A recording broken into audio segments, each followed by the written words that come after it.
कश्ती हक़ का ज़माने में सहारा तू है, असर नौरात है धुंधला सा सितारा तू है। अब दूसरा सवाल हमारे भाइयों की जानिब से, अगर सेंटर में जो माइक रखा है माइक नंबर 2, अगर उसमें कोई गैर मुस्लिम भाई हो तो वो सवाल कर सकते हैं।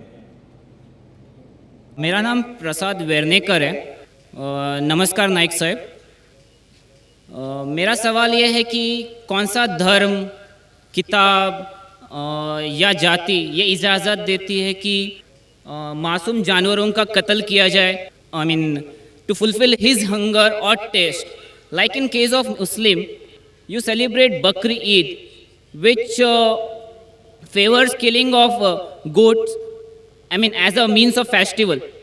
I mean, hearing to your comments on Islamism and other religions, what I understand is your religion favors this festival in a more spirited manner, because Hinduism doesn't do so. They don't believe in killing goats, but accept that there are non-vegetarians who prefer eating chicken and goat and others. But does Islam favor this thing? भाई साहब का बहुत अच्छा सवाल है। भाई साहब ने पूछा है पहले कि कौन सा मज़हब है जो मासूम जानवरों को कत्ल करने की इजाज़त देता है। फिर उसने कहा कि इस्लाम में आप जानवर का कत्ल करते हैं, आप नॉनवेज खाते हैं, हिंदू धर्म में इसकी मुमानियत है। आपका सवाल है कौन सा मज़हब। पहले मैं इस्लाम का जिक्र करूँगा, बाद में इंशाअल्लाह दिगर मज़हब का भी जिक्र करूँगा। जहाँ तक कि इस्लाम का सवाल है, एक मुसलमान बहुत अच्छा मुसलमान रह सकता है प्योर वेजिटेरियन बन के भी। इस्लाम में ज़रूरी नहीं है कि आपको नॉनवेज खाना चाहिए, फ़र्ज़ नहीं है। और आप जानते हैं कि ये हमारा दूसरा कॉन्फ्रेंस है इस बड़े मैदान में, सुमैया ग्राउंड में। लास्ट ईयर ये सुमैया ट्रस्ट है, माशाल्लाह बहुत अच्छे लोग हैं। एक हफ़्ता पहले कॉन्फ्रेंस के पहले कहा कि हम नॉनवेज में नहीं मानते, आप नॉनवेज इस मैदान पे सर्व नहीं कर सकते। हमने कहा कि हम 9 महीने पहले बुक कर चुके हैं, एक हफ़्ते पहले आप बोलते ऑलरेडी स्टॉल दे चुके, ये नामुमकिन है। तो उनने अल्हम्दुलिल्लाह सुम्मा अल्हम्दुलिल्लाह हमारी बात रखी और लास्ट ईयर हमें नॉनवेज खाने की इजाज़त दी। इस साल जब हमने बुकिंग की, पहले शर्त लगाई कि इस मैदान में नॉनवेज सर्व नहीं होगा। हमने कहा ये आपका ख्याल है, हम आपके ख्याल की इज्जत करते हैं, क्योंकि इस्लाम में नॉनवेज खाना फ़र्ज़ नहीं है। इसीलिए आप देखेंगे फूड कोर्ट में भी नॉनवेज सर्व नहीं कर रहे। हमारे जो मुकर्रिरीन हैं, इस्लाम के विद्वान हैं, उनको भी हमने कहा, हमने माजरत चाही कि इस ग्राउंड पे हम आपको नॉनवेज नहीं सर्व करेंगे, क्योंकि ये मुसलमान की ज़बान है। हम जब ज़बान देते हैं उसका पालन करते हैं। आपका सवाल, जैसे मैंने कहा कि मुसलमान को नॉनवेज खाना फ़र्ज़ नहीं है, लेकिन क्योंकि अल्लाह सुब्हानहू व तआला ने हमें इजाज़त दी है, कुरान मजीद में लिखा है सूरह माइदा सूरा नंबर 5 आयत नंबर 1 में कि वो जानवर जो आपके लिए हलाल है, 4 पाँव के, जो आपके लिए हलाल है उसको आप खा सकते हैं। लिखा है सूरह नहल में सूरा नंबर 16 आयत नंबर 5 में भी कि वो जानवर जो आपके लिए हलाल है उसका गोश्त आप खा सकते हैं। ये लिखा है सूरह मोमिनून में सूरा नंबर 23 आयत नंबर 18 में भी। कई जगह लिखा है कि आप हलाल जानवर का गोश्त खा सकते हैं। जब कुरान मजीद में हमारे खालिक, हमारा रब, हमारा अल्लाह सुब्हानहू व तआला परमिशन देता है तो हम क्यों ना खाएं। आज की साइंस ये कहती है कि वेजिटेबल्स में टोटल प्रोटीन नहीं है। हमारा जो जिस्म है, इंसानी जिस्म, इसके अंदर 8 अमाइनो एसिड्स नहीं बनते। 8 अमाइनो एसिड्स बाहर के फूड, बाहर के खाने में आना ज़रूरी है। कोई भी वेजिटेबल दुनिया में नहीं है जिसमें सारे 8 अमाइनो एसिड मौजूद है। लेकिन नॉनवेज फूड में अल्हम्दुलिल्लाह सुम्मा अल्हम्दुलिल्लाह कई नॉनवेज फूड में सारे अमाइनो एसिड जो जिस्म नहीं पैदा करता है, इसे कहते हैं इसेंशियल अमाइनो एसिड मौजूद है। इसे कहते हैं टोटल प्रोटीन। आज की साइंस ये कहती है कि nonveg food is nutritious, it is full of protein. और हम जब तहकीक करते हैं तो हमें पता चलता है कि जब हम हर्बीवोरस एनिमल को देखते हैं, गाय, भेड़, बकरी, ये सिर्फ वेजिटेबल्स खाते हैं, सिर्फ घास फूस खाते हैं। जब इनकी दांत को हम देखते हैं, इनके दांत दे आर फ्लैट टीथ, इनके चपटे दांत है। ये सिर्फ भाजी खा सकते, गोश्त खा ही नहीं सकते। जब हम मांसाहारी जानवर को देखते हैं, शेर, शेर बब्बर, चीता, हम देखते हैं इनके दांत को जब देखते हैं, इनके दांत नोकीले हैं, कैनाइन टीथ। ये सिर्फ गोश्त खा सकते, भाजी पाला नहीं खा सकते। लेकिन जब हम इंसान के दांत, आप अगर जाएंगे मिरर में देखेंगे, आईने में अपने दांत, मैं देखूंगा अपने दांत, तो पता लगता है कि खुदा ने हमें चपटे दांत दिए, फ्लैट टीथ, उसके साथ साथ नोकीले दांत दिए, herbivorous teeth and carnivorous teeth. अगर ईश्वर चाहता था कि सिर्फ मैं भाजी पाला खाऊं, तो ये नोकीले दांत क्यों दिए? गोश्त खाने के लिए। आज की साइंस कहती है डाइजेस्टिव सिस्टम जो है, जो शाकाहारी जानवर के डाइजेस्टिव सिस्टम है, वो सिर्फ वेजिटेबल्स डाइजेस्ट कर सकते हैं, भाजी पाला, गोश्त को डाइजेस्ट नहीं कर सकते। लेकिन जो कार्निवोरस एनिमल्स है, कार्निवोरस जानवर है, लायन, टाइगर, लेपर्ड, वो सिर्फ गोश्त को डाइजेस्ट कर सकते, भाजी पाला डाइजेस्ट नहीं कर सकते। इंसान का डाइजेस्टिव सिस्टम है, इसमें स्मॉल इंटेस्टाइन है, इसमें लार्ज इंटेस्टाइन है। ये भाजी पाला भी डाइजेस्ट कर सकती है, गोश्त भी डाइजेस्ट कर सकती है। अगर खुदा चाहते थे कि सिर्फ हम भाजी पाला खाए, तो नॉनवेज फ्लैश डाइजेस्ट करने का डाइजेस्टिव सिस्टम क्यों दिया? क्योंकि हम फ्लैश खा सके, गोश्त खा सके। बहुत से गैर मुसलमानों को ये गलत फहमी है कि उनके मज़हब में गोश्त खाना हराम है, और कई हिंदू समझते हैं कि उनके मज़हब में लिखा है कि गोश्त खाना हराम है। और आपने कहा कि हमारे धर्म में गोश्त खाना हराम है। भाई साहब, आपको आपके धर्म का इल्म कम है, इसीलिए मैं कहता हूँ कि हिंदुइज़्म जानने के लिए हिंदू की तरफ मत देखिए, हिंदू ग्रंथ का मुताला कीजिए। जब आप हिंदू ग्रंथ का मुताला करते हैं, लिखा है मनुस्मृति में चैप्टर नंबर 5 श्लोक नंबर 30 में, उसमें लिखा है कि ईश्वर ने कुछ जानवर बनाए खाने के लिए और कुछ जानवर को खा जाने के लिए। God has created some animals to eat and some to be eaten. अगर आप उस जानवर को खाते हैं, जिन जानवर को खुदा ने बनाया है खा जाने के लिए, तो आप गुनाह नहीं कर रहे। If you are eating the animals who God has created to be eaten, you are not doing a sin. आगे जब पढ़ते हैं, लिखा है मनुस्मृति में चैप्टर नंबर 5 में, अध्याय नंबर 5 में, मंत्र नंबर 40 में, कि खुदा ने कुछ जानवर बनाए हैं कुर्बानी के लिए। अगर आप कुर्बानी में जानवर का कत्ल करते हैं, तो आप गुनाह नहीं करते। आगे लिखा है मनुस्मृति में चैप्टर नंबर 5 मंत्र नंबर 41 में, कि जानवर का कत्ल करना, जो जानवर खाने के लिए बनाए गए हैं, वो गुनाह नहीं है। इसी तरीके से कई जगह वेद में लिखा है कि ऋषि गोश्त खाते थे, जानवर को खाते थे। वक्त नहीं है डिटेल में बात करने का, लेकिन अगर आप महाभारत पढ़ेंगे, अनुशासन पर्व चैप्टर नंबर 88, इसके अंदर युधिष्ठिर, जो पांडव का एक भाई था, वो पूछता है भीष्म से कि हम यज्ञ में, पूजा में क्या खाना दे भगवान को, ईश्वर को, ताकि हमारे पुरखों को संतुष्ट मिले। तो भीष्म कहता है युधिष्ठिर से कि आप यज्ञ में अगर भाजी पाला देंगे, तो हमारे बाप दादा 1 महीने के लिए खुश रहेंगे। अगर आप मच्छी देंगे 2 महीने के लिए, अगर आप खरगोश देंगे 3 महीने के लिए, अगर गोश्त देंगे तो 4 महीने के लिए, अगर आप बेकन देंगे तो 5 महीने के लिए, अगर परिंदे का गोश्त देंगे तो 6 महीने के लिए, अगर हिरन का गोश्त देंगे तो 7 महीने के लिए। पूरा मेन्यू है, माशाल्लाह बड़ा मेन्यू है। उसके आगे लिखा है अगर आप गाय देंगे तो पूरे 1 साल के लिए हमारे बाप दादा संतुष्ट रहेंगे, और अगर गेंडा राइनोसरस देंगे तो 20 साल के लिए हमारे बाप दादा खुश रहेंगे। पूरा मेन्यू है। क्या चाहते हैं बोलो? मच्छी, खरगोश, क्या चाहते हैं बोलो? ये आपके ग्रंथ में लिखा है, मेरे ग्रंथ में नहीं। हमारे ग्रंथ में सब चीज़ खाने की इजाज़त नहीं, सिर्फ वो चीज़ जो हमारे लिए हलाल है। इसी तरीके से बाइबल में भी लिखा है आप गोश्त खा सकते। अक्सर धर्म की किताबों में लिखा है कि आप गोश्त खा सकते हैं।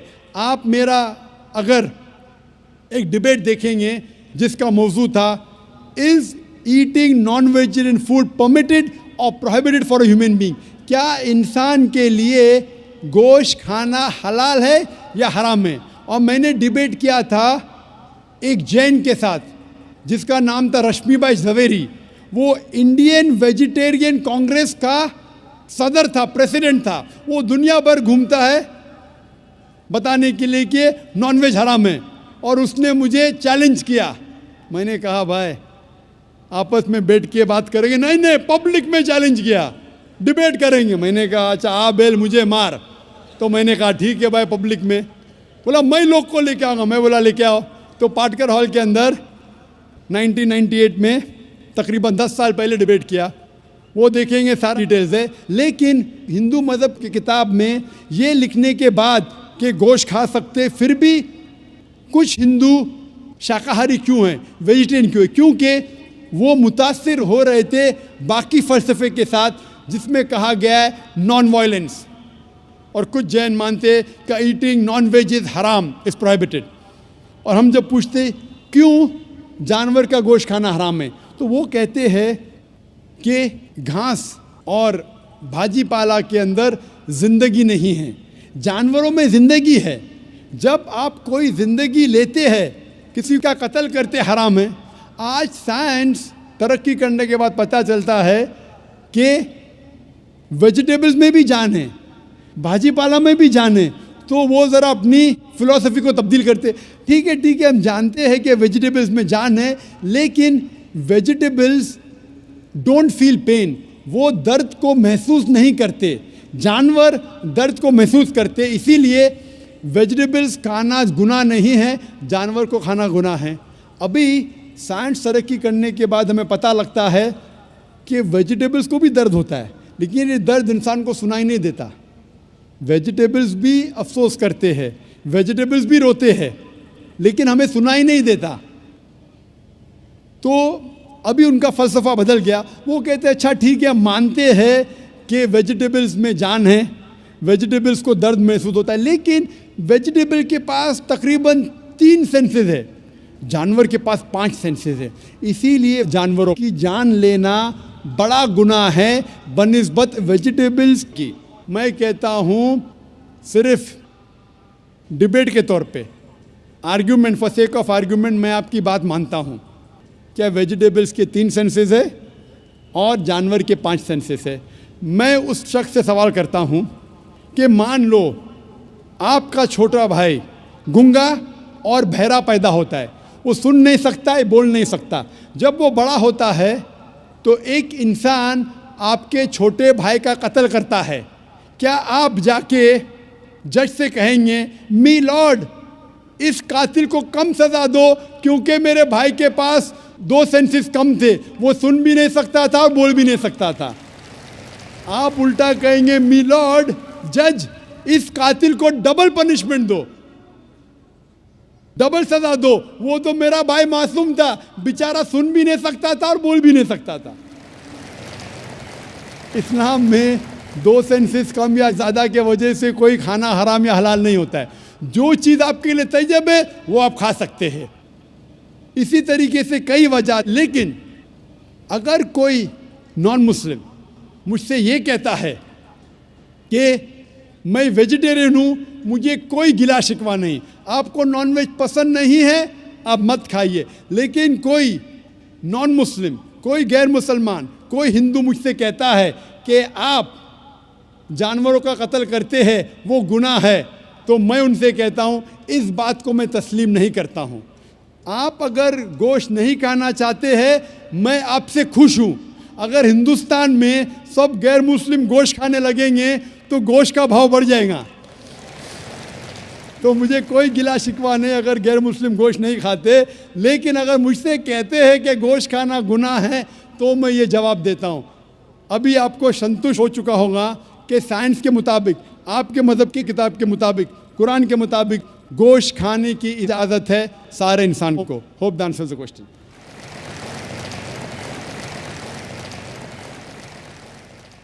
ख़वातीन के शोबे में अगर कोई गैर मुस्लिम खातून हो तो सवाल कर सकती हैं।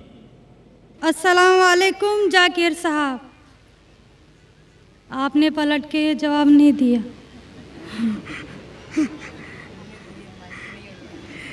जी, मेरा नाम रेणुका है। वालेकुम अस्सलाम वरहमतुल्लाहि वबरकातुहू। जी सर, मेरा नाम रेणुका है और मैं एक महाराष्ट्रियन परिवार से हूँ। सर, मेरा सवाल ये है, मैंने सबके सामने इस्लाम कबूल नहीं किया है और मैंने पिछले 2 साल पहले से ही नमाज़ पढ़ना और रोज़े रखना चालू किया, खुद ही अपने मन से ही। तो मैं ये चाहती हूँ कि आप सबके सामने मुझे इस्लाम कबूल करवाएं, ये मेरी आपसे गुजारिश है। और मेरा ये सवाल है कि मैं एक महाराष्ट्रियन परिवार से होने की वजह से जो सभी नॉन मुस्लिम के दिल में होगा जिन्होंने इस्लाम कबूल किया, वो ये है कि मेरे घर पे जो बुत परस्ती हो रही है उसे कैसे रोकूं और उससे कैसे बचूं, और मेरे साथ मेरे माँ बाप को कैसे समझाऊं कि खुदा एक है। बहन माशाल्लाह 2 साल से इस्लाम का मुताला कर रही है जी, और उसे यकीन हो चुका है कि इस्लाम सही मज़हब है और वो इस्लाम कबूल करना चाहती है। बहन, मैं आपसे पूछना चाहता हूँ कि कोई शख्स आप पर ज़बरदस्ती कर रहा है इस्लाम कबूल करने के लिए? नहीं। कोई आप पे दबाव है? नहीं। माली दबाव या प्रेशर? नहीं। आप अपने मन से कबूल करना चाहते हैं? जी। आप मानते हैं कि खुदा एक है? जी। आप मानते हैं कि खुदा के अलावा किसी और की इबादत नहीं करना चाहिए? जी। आप मानते हैं कि मोहम्मद सल्लल्लाहु अलैहि वसल्लम इस खुदा के आखिरी पैगंबर है? जी। बेशक। और आप चाहते हैं कि सारे लोग के सामने आप कबूल करें? इंशाअल्लाह मैं अरबी में कहूँगा और आप उसको दोहराइए। जी। अशहदु अशहदु अल्लाह अल्लाह इलाहा इलाहा इल्लल्लाह इल्लल्लाह व अशहदु व अशहदु अन्ना अन्ना मुहम्मदन मुहम्मदन अब्दुहु अब्दुहु व रसूलुहु। व रसूलुहु। मैं गवाही देती हूँ मैं गवाही देती हूँ कि अल्लाह के अलावा अलावा कोई माबूद नहीं और मोहम्मद सल्लल्लाहु अलैहि वसल्लम उसके बंदे और रसूल है। माशाअल्लाह, आप मुस्लिम हो चुके। जी, शुक्रिया। अल्लाह आपको जज़ाए खैर दे। और मैं कहूँगा कि मजमा कितने लोग हैं पता नहीं, 1 लाख से ज़्यादा लगते हैं। मैं कहूँगा कि सारे सामाइन से कि आपके लिए दुआ करें और अल्लाह आपके जद्दोजहद को कबूल फरमाएं। आपका सवाल था कि आप किस तरीके से आपके घर वालों को, आपके वालिदैन, आपके वालिद वालदा को किस तरीके से इस्लाम की दावत दे और किस तरीके से ये साबित करे कि खुदा एक है। सबसे पहले जिस तरीके से मैं तकरीर किया हूँ, क्योंकि आप एक महाराष्ट्रियन ख़ानदान से ताल्लुक़ रखते हैं, ज़ाहिर है कि आप हिंदू ख़ानदान से ताल्लुक़ रखते हैं। आप अगर मेरी कैसेट सुनेंगे, similarities between Islam and Hinduism, इस्लाम और हिंदू धर्म में यकसानियत, मैं कहूँगा वॉलंटियर से कि मेरी तरफ से आपको एक तोहफ़ा दे। आप उस DVD को देखिए और वो DVD का मुताला करने के बाद आपके वालिदैन, आपके घर वालों से ये कहो कि आप जो यकसा है हिंदुइज़म और इस्लाम में, उसके ऊपर कम से कम अमल करो और इंशाअल्लाह अल्लाह सुब्हानहू व तआला आपके घर वालों को हिदायत देगा। मेरी यह आपसे इल्तिजा है कि आप जब इस्लाम कबूल करती है उसके बाद आपके घर वालों को एहसास दिलाओ कि आप और बेहतर इंसान बन चुकी है। अगर आप जो कुछ आपके वालिदैन कहते हैं आप उनकी सारी बातों पे अमल करो, सिर्फ वो बात जो अल्लाह और अल्लाह के रसूल के ख़िलाफ़ है, जो कुरान और सही हदीस के ख़िलाफ़ है। इसके अलावा जो भी बातें, जो भी हुक्म आपके वालिदैन आपसे करते हैं आप उसका पालन करो। उनको ये एहसास होना चाहिए कि मेरी बेटी जब इस्लाम कबूल की अब वो मुझसे और मोहब्बत करती है, वो मेरा और कहना मानती है, उसकी मुझसे और चाहत बढ़ गई है। क्योंकि इस्लाम में है कि माँ के पैर के नीचे जन्नत है। इसीलिए आपको ये एहसास दिलाना पड़ेगा कि आप उनकी और अच्छी बेटी है। सिर्फ वो चीज़, जो चंद चीज़ें जो वो कहते हैं कुरान और सही हदीस के ख़िलाफ़ है, वो छोड़ के आप उनकी सारी बातों पे अमल करो। चाहे आपको मुश्किल हो, मिसाल के तौर पे आपको पसंद है पीला पहनना, वो कहते हैं नीला पहनो, तो आप नीला पहनो, क्योंकि नीला पहनना इस्लाम में हराम नहीं है। तो इस तरीके से जो भी बातें आपके वालिदैन आपसे करते हैं आप उनसे और मोहब्बत करो, आप उनसे और प्यार करो। इस तरीके से उन्हें एहसास होना चाहिए कि ये नया धर्म, ये नया मज़हब जिसमें आप दाखिल हुए वो कहता है कि अपने वालिदैन का ख्याल रखो। जिस तरीके से कुरान मजीद में फरमाया सूरह इसरा में चैप्टर नंबर 17 में आयत नंबर 23 और 24 में कि अल्लाह सुब्हाना व तआला की इबादत के बाद आपको अपनी वालिदैन से मोहब्बत करना चाहिए। और अगर दोनों में से एक या दोनों वालिदैन अगर ज़ईफ़ हो जाते हैं आप उनके खिलाफ़ उफ़ तक मत कहो, लेकिन उनके साथ अच्छा बर्ताव करो और उनसे प्यार और मोहब्बत करो और अल्लाह सुब्हानहू तआला से दुआ करो कि मेरे वालिदैन को बरकत दे। और जिस तरीके से उनने बचपन में मेरा ख्याल रखा, ए खुदा आप इनका ख्याल रखो। तो इस्लाम में वालिदैन की इज़्ज़त करना ज़रूरी है। आप अगर अच्छा बर्ताव करेंगे इंशाअल्लाह हम दुआ करेंगे कि अल्लाह सुब्हानहू व तआला आपके वालिदैन और आपके घर वालों को भी हिदायत दे। आमीन। माइक नंबर 1 में कोई भाई हो तो सवाल कर सकते हैं जी। Respected to Jakir Saab, I am Satyanarayana from Yeminur, Kurnool district, Andhra Pradesh. I am BTech graduate. Alhamdulillah, Allah gave hidayat to me. I also reverted in Islam, but my parents are not accepted this. Alhamdulillah, my grandfather is accepted, but they believe only one God. In front of the Satan is first came, but I know Satan is also created by Allah. In other names of Satan in Puranas, Vedas, what is the other names of Satan in Puranas, Vedas? And my grandfather also asked one question. When the Kali Yuga is ended, I know Qiyamah is when it is came, but he asked when the Kali Yuga is ended. And so many Hindus are followed Sri Rama, Sai Baba, Sri Krishna. I know these are said only one God to our colleagues. These are prophets in between, total prophets, that is 1,24,000 prophets. These are Sri Krishna, Sri Rama, Sai Baba, these are any prophets in between. And another question is, in present also in Kurnool and Chennai, some people are followed Kalki Bhagwan, Amma Bhagwan. Any information about this person?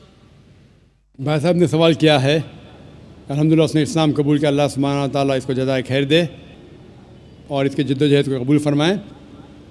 इनका सवाल है कि जो शैतान है वो क्या इस्लाम के अलावा हिंदू धर्म में है और उसका क्या नाम है। दूसरा सवाल है क्या कलयुग आ चुका है। तीसरा सवाल है क्या हम श्री कृष्ण श्री राम को पैगंबर मान सकते हैं। और चौथा सवाल है कल के अवतार के बारे में। पहला सवाल कि शैतान का क्या नाम है, तो शैतान का सदर है उसका नाम कुरान मजीद में इब्लीस है। लेकिन कुरान मजीद में कहा गया है सूरह नास में कि वो लोग जो दिल में वसवसा डालते हैं आपके दिल में और फिर हट जाते हैं, वो इंसान में से और जिन में से है। शैतान कुरान मजीद के मुताबिक इंसानों में से भी शैतान है और जिन में से भी। इंसान और शैतान दोनों को फ्री विल दिया गया है। हम चाहे तो अल्लाह की बात मान सकते हैं, चाहे तो नहीं मान सकते। जो लोग को फ्री विल देने के बाद जो अल्लाह सुब्हानहू व तआला की बात मानते हैं वो फरिश्ते के ऊपर हो जाते हैं। जो अल्लाह सुब्हानहू व तआला के खिलाफ जाते हैं उसे कहते हैं शैतान। तो शैतान इंसानों में से भी है और जिन में से भी है। और इसका जिक्र दिगर मज़हब की किताब में भी है। शैतान, डेविल बोलो, अंग्रेज़ी में डेविल कहते हैं, बाइबल में उसका नाम है डेविल। उस तरीके से हिंदू मज़हब, बाकी मज़हब की किताब में भी लिखा है शैतान, और पारसी किताब में अहरमान।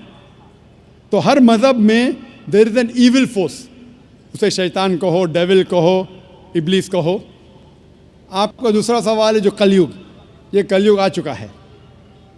आपका तीसरा सवाल कि हम श्री कृष्ण श्री राम को पैगंबर मान सकते हैं क्या नहीं। मोहम्मद सल्लल्लाहु अलैहि वसल्लम फरमाते हैं, सही हदीस है मिशकात अल-मसाबी की जिल्द नंबर 3 में, हदीस नंबर 5373 में, जिसका ज़िक्र अहमद इब्न हंबल में जिल्द नंबर 5 में, सफ़ा नंबर 265 और 266 में। अल्लाह के रसूल फरमाते हैं कि अल्लाह सुब्हानहू व तआला ने इस ज़मीन पे 1,24,000 पैगंबर भेजे हैं, लेकिन नाम से कुरान मजीद में सिर्फ 25 का जिक्र है। आदम अलैहिस्सलाम, नूह अलैहिस्सलाम, इब्राहिम अलैहिस्सलाम, मूसा अलैहिस्सलाम, ईसा अलैहिस्सलाम, मोहम्मद सल्लल्लाहु अलैहि वसल्लम, नाम से 25। लेकिन कुरान मजीद में लिखा है सूरह फातिर में सूरा नंबर 35 आयत नंबर 24 में, व इम मिन उम्मतिन इल्ला खला फ़ीहा नज़ीर, नहीं है कोई उम्मत जिसमें अल्लाह सुब्हानहू व तआला ने खबरदार करने वाला नहीं भेजा। अल्लाह ताला फरमाते सूरह रौद में सूरा नंबर 13 आयत नंबर 7 में, वलिकुल्लि कौमिन हाद, और हर कौम में हमने हिदायत देने वाला भेजा। नाम से सिर्फ 25 का जिक्र है। अल्लाह के रसूल फरमाते 1,24,000 पैगंबर है। आप मुझसे पूछते हैं, हो सकता है कि श्री कृष्ण पैगंबर थे, क्या हो सकता है कि श्री राम पैगंबर थे? क्योंकि कुरान मजीद में श्री कृष्ण या श्री राम का जिक्र नहीं आता है, नहीं कोई सही हदीस में आता है। इसीलिए मैं ये नहीं कह सकता हूँ कि ये पैगंबर थे। मैं ये कह सकता हूँ कि हो सकता है, मे भी हो सकता है वो पैगंबर थे या हो सकता है वो पैगंबर नहीं थे, लेकिन ये नहीं कह सकता कि वो 100% पैगंबर थे। कुछ लोग कहते हैं राम अलैहिस्सलाम, ये गलत है, ये कहना गलत है। तो श्री कृष्ण श्री राम हो सकता है पैगंबर थे, हो सकता है नहीं थे, लेकिन अगर वो पैगंबर थे, जितने भी पैगंबर मोहम्मद सल्लल्लाहु अलैहि वसल्लम के पहले आए वो सिर्फ अपने लोगों के लिए भेजे गए थे, अपनी कौम के लिए, और उनका पैगाम महदूद था एक वक्त के लिए। इसीलिए आज आप चाहे इंडिया में जी रहे हैं या अमेरिका में या यूके में या सऊदी अरेबिया में, आज आखिरी पैगंबर जो कुरान में लिखा है सूरह अंबिया में सूरा नंबर 21 आयत नंबर 107 में, वमा अरसलना का इल्ला रहमतुल आलमीन, हमने मोहम्मद सल्लल्लाहु अलैहि वसल्लम को नहीं भेजा लेकिन सिर्फ रहमत बना के सारे आलमीन के लिए, सारे इंसानियत के लिए, सारे जहां के लिए। क्योंकि मोहम्मद सल्लल्लाहु अलैहि वसल्लम आखिरी पैगंबर थे, वो सिर्फ मुसलमान या अरबों के लिए नहीं भेजे गए थे, वो सारी इंसानियत के लिए भेजे गए थे। तो आज चाहे आप हिंदुस्तान में रह रहे हैं या यूएसए में या यूके में या सिंगापुर में या सऊदी में, आपको मानना चाहिए आखिरी पैगंबर मोहम्मद सल्लल्लाहु अलैहि वसल्लम में। और ये लिखा है हिंदू मज़हब की किताब में भी। जिस तरीके से आपने कहा कल के अवतार के बारे में, इसके ऊपर तकरीर दी थी मैंने लास्ट सैटरडे, एक हफ़्ता पहले 15 तारीख को इसी स्टेज पे एक हफ़्ते पहले मैं तकरीर किया था। मोहम्मद सल्लल्लाहु अलैहि वसल्लम का ज़िक्र मुख्तलिफ़ मज़हबी किताबों में, और उसमें मैंने कल के अवतार का भी जिक्र किया था। लिखा है कल की पुराना में चैप्टर नंबर 2 में वर्ष नंबर 4, 5, 7, 11 और 15 में कि कल की अवतार आएंगे, भविष्यवाणी है। उसके वालिद का नाम है विष्णु व्यास, तर्जुमा करते हो जाता है अल्लाह का बंदा अब्दुल्ला। उसके वालदा का नाम है सुमति, तर्जुमा होता है अमन रखने वाली औरत, जिसका तर्जुमा होता है आमिना। कहा गया है कि वो पैदा होंगे संभाला में, अमन की जगह, तर्जुमा है मक्का।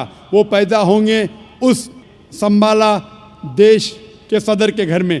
हम जानते हैं मोहम्मद सल्लल्लाहु अलैहि वसल्लम कुरैश ख़ानदान में पैदा हुए। इस तरीके से डिटेल में मैंने जिक्र किया था एक हफ़्ते पहले कल की अवतार। ये कल की अवतार है आखिरी पैगंबर मोहम्मद सल्लल्लाहु अलैहि वसल्लम। आप ये बात अपने वालिद से कह सकते और इंशाअल्लाह हम दुआ करेंगे कि आपके वालिद को भी हिदायत मिले। अस्सलाम वालेकुम। माइक नंबर 2 में अगर कोई नॉन मुस्लिम भाई हों तो सवाल कर सकते हैं। अस्सलाम वालेकुम। मेरा नाम आत्माराम जायसवाल है। मैं इस्लाम धर्म कबूल करने के लिए तैयार हूँ। मेरी थोड़ी प्रॉब्लम है कि मेरे घर वालों को मालूम नहीं है मैं इस्लाम धर्म कबूल करने के लिए तैयार हूँ। ऐसे हालत में मैं बोल भी नहीं सकता कि मेरे घर वाले की क्या राय मशवरा रहेगा, लेकिन चीज़ों को, सब बातों को भूल कर मैं इस्लाम धर्म कबूल करने के लिए तैयार हूँ। हालांकि मेरी शादी भी हो गई है।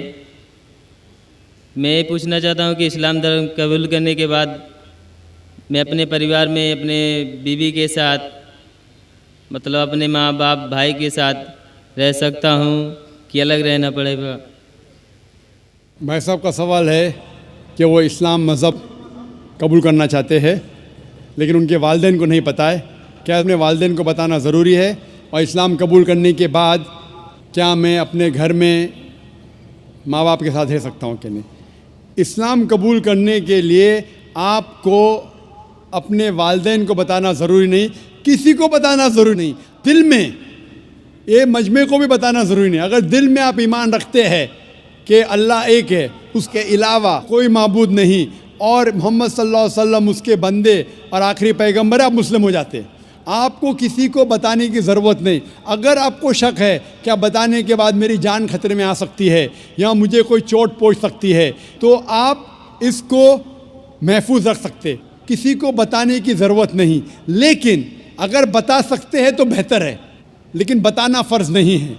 अगर आपको जान का ख़तरा है तो किसी को बताने की ज़रूरत नहीं, लेकिन अगर आप बताएंगे आप आसानी से इस्लाम को फॉलो कर सकेंगे। लेकिन आपको डर है, जान का ख़तरा है, तो बताना ज़रूरी नहीं। ये आप और आपके खुदा, आपके अल्लाह के दरमियान है। आप इस्लाम कबूल करने के बाद बेशक आपके घर में रह सकते हैं, आप आपके वालिदैन के साथ रह सकते। जैसा मैंने कहा था पहले जवाब में, जो बहन ने सवाल किया था, आपको अपने वालिदैन के साथ और अच्छा सलूक करना चाहिए, उनसे और मोहब्बत करना चाहिए। उनको ये दिखाना चाहिए कि मैं मुसलमान बनने के बाद पहले से और अच्छा बेटा हूँ। सिर्फ़ वो चीज़ें जो कुरान और सही हदीस के ख़िलाफ़ है, जो अल्लाह और अल्लाह के रसूल के ख़िलाफ़ है, वो चीज़ आपको नहीं मानना चाहिए। उसके अलावा सारी चीज़ें मानेंगे, उसमें कोई गिला शिकवा नहीं, उसमें कोई प्रॉब्लम नहीं। अगर आप इस्लाम कबूल करना चाहते हैं तो बेशक कर सकते। अगर नहीं करना चाहते, ज़रूरी नहीं है कि सबके सामने बोलना ज़रूरी नहीं, लेकिन चाहते तो कर सकते हैं। मैं चाहता हूँ कि कर लूँ।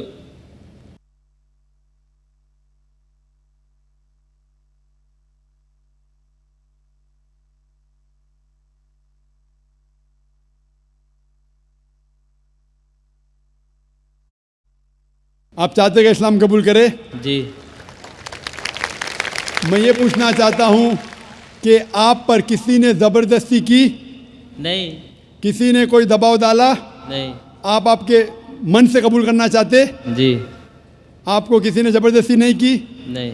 क्योंकि ज़बरदस्ती से इस्लाम कबूल कराना कुरान के ख़िलाफ़ है। कुरान में लिखा है सूरह बकरा में सूरह नंबर 2 आयत नंबर 256 में, ला इकराह फिद्दीन, दीन में कोई ज़बरदस्ती नहीं है। लेकिन अगर आप चाहते हैं तो कोई आपको रोक भी नहीं सकता। मैं आपसे पूछना चाहता हूँ कि आप मानते हैं कि एक अल्लाह है और उसके अलावा कोई माबूद नहीं? आप इस बात में मानते हैं कि एक ही खुदा है? हाँ, मानते हैं। और उसके अलावा कोई माबूद नहीं? नहीं। आप मानते हैं कि इस खुदा के आखिरी पैगंबर मोहम्मद सल्लल्लाहु अलैहि वसल्लम हैं? जी। अब मैं अरबी में आपको कलमा पढ़ाऊँगा और आप दोहराइए। ठीक है। अशहदु अशहदु अल्लाह अल्लाह इलाहा इलाहा इल्लल्लाह इल्लल्लाह व अशहदु व अशहदु अन्ना अन्न मुहम्मदन मोहम्मद अब्दुहु अब्दहु व रसूलुहु। व रसूलुहु। मैं गवाही मैं गवाही देता हूँ देता हूँ कि अल्लाह कि अल्लाह के अलावा के अलावा कोई माबूद नहीं कोई माबूद नहीं और और मोहम्मद मोहम्मद सल्लल्लाहु अलैहि वसल्लम उसके बंदे और पैगंबर है। पैगंबर है। माशाअल्लाह, आप मुसलमान हैं। अल्लाह आपको जज़ाए खैर दे। और ये कहना चाहता हूँ कि जब भी कोई गैर मुसलमान मुस्लिम बनता है, ये हर मुसलमान का फ़र्ज़ है कि उस नौ मुस्लिम का इस्तकबाल करे, उससे मोहब्बत करे। क्योंकि जब भी एक गैर मुस्लिम बनता है तो अल्लाह के रसूल की हदीस है कि वो एकदम पाक हो जाता है। हम मुसलमान जो सालों से इस्लाम को फॉलो कर रहे, कितने गुनाह कर चुके। आप कोई भी गैर मुस्लिम, कोई भी मुशरिक जब इस्लाम कबूल करता है, आज वो ऐसा है कि नया जन्म लिया है, उसके सारे गुनाह धुल जाते हैं। और ये मुसलमान भाइयों और बहनों का फ़र्ज़ है कि वो नौ मुस्लिम का इस्तकबाल करे, उससे मोहब्बत करे, उससे प्यार करे। उससे ये नहीं एहसास होना चाहिए कि मैं एक नए जगह आया हूँ, उससे मोहब्बत करना चाहिए। अगर आपको कोई भी चीज़ की ज़रूरत है, अगर इस्लाम जानने के लिए और कोई चीज़ की ज़रूरत है, कोई इल्म की ज़रूरत है, आप बेशक हमारे इदारे में आ सकते हैं और आपके दूसरे मुसलमान भाई से मुताल्ला कर सकते हैं। क्योंकि जो कोई इंसान अमन के धर्म का पालन करना चाहता है, इस दुनिया में कोई भी उसे नहीं रोक सकता है, कोई भी नहीं।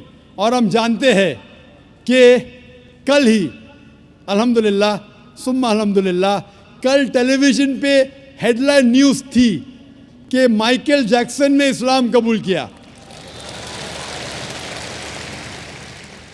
तो जब जॉर्ज बुश माइकल जैक्सन को इस्लाम कबूल करने से रोक नहीं सका था यूएसए में, तो जो भी इंसान अपनी मर्ज़ी से इस्लाम कबूल करना चाहता है इस देश में, कोई भी उसे रोक नहीं सकता। लेकिन उसके ऊपर कोई दबाव नहीं होना चाहिए।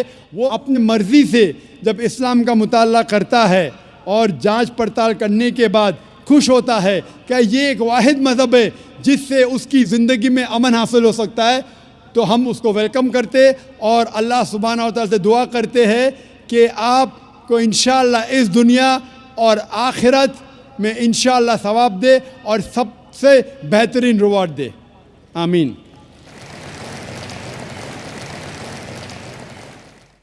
खातून के शोबे में अगर कोई खातून नॉन मुस्लिम हो तो वो सवाल कर सकती हैं। अस्सलाम वालेकुम जाकिर भाई, my name is Preeti and I'm working in LG company GSM Mobiles and I'm from Hyderabad. मैं आपका सीरीज़ देख के बहुत इम्प्रेस हुआ, सो मैं इस्लाम कबूल करना चाह रही।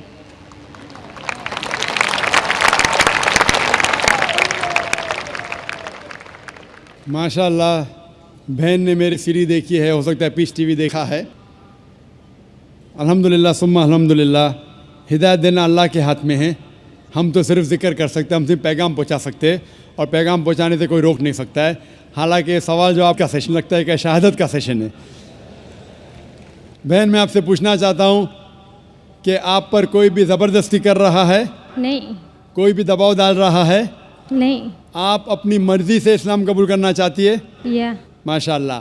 आप इस पे ईमान रखती है कि एक ही खुदा है? या Mohammed is the last messenger of Allah. आप मानते हैं कि एक खुदा, उसके अलावा कोई माबूद नहीं? नहीं। आप मानते हैं कि मोहम्मद सल्लल्लाहु अलैहि वसल्लम आखिरी पैगंबर है? या माशाअल्लाह। अब मैं अरबी में कहूँगा और आप उसको दोहरा सकते हैं इंशाअल्लाह। अशहदु अशहदु अल्लाह अन्ना इलाहा इलाहा इल्लल्लाह इल्लल्लाह व अशहदु व अशहदु अन्ना अन्ना मुहम्मदन मुहम्मदन अब्दुहु अब्दुहु व रसूलुहु। व रसूलुहु। मैं गवाही देती हूँ मैं गवाही देती हूँ कि अल्लाह कि अल्लाह के अलावा अलावा कोई माबूद नहीं कोई महमूद नहीं और मोहम्मद सल्लल्लाहु अलैहि वसल्लम उसके बंदे और पैगंबर है। माशाल्लाह, आप मुसलमान हो चुके। Thank you. मुझे उस आयत की याद आ रही है जो सूरे 110 इज़ा जा नस्रुल्लाहि वल फतह। क्या आप देखेंगे अल्लाह के दीन में हज़ारों लोग इस्लाम कबूल कर रहे। ये जो फ़तेह मक्का का था नज़ारा जो अल्लाह के रसूल ने ख्वाब देखा था उस वक्त था। और हम जो मुसलमान हैं हम कोशिश कर रहे हैं कि अल्लाह सुब्हानहू व तआला और आखिरी पैगंबर ने जो कहा था, अल्लाह के रसूल ने कहा था बल्लिगो अन्नी वलौ आया, कि अगर एक भी आयत जानते हैं इस्लाम के मुताबिक आप उसे फैलाओ। और अल्हम्दुलिल्लाह अल्लाह सुब्हानहू व तआला हज़ारों और लाखों लोग को हिदायत दे रहा है। और अल्लाह सुब्हानहू व तआला हमारी छोटी सी कोशिश उसकी राह में कबूल फरमाए। आमीन।